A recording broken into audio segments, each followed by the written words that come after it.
Ndugu yangu. Tulia basi. Tulia mwanangu. Oya, sikiliza mwanangu. Mimi najua wewe unanidai, au sio bwana? Hasa mpango kuja tunakaa tunategana njiani huko ndo nini sasa? Oya, mimi buku lako nitakupa. Unajua kama ngapi jua?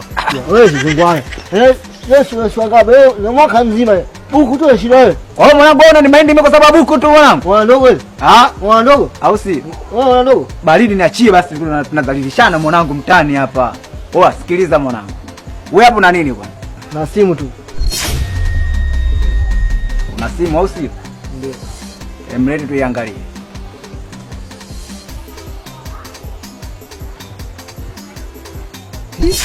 Kumbe mwanangu na mbara kama hili mwanangu? Ndio. Au sio?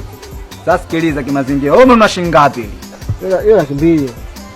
200 au si? Ndio. Sasa sikiliza mwanangu. Katika maisha ya kweli wewe unafeli. Ili hapa ili mimi naenda kulipiga mbanga au sio bwana? Mimi nakuleta buku lako na nakuleta 200 yako. Sio mama ili wewe.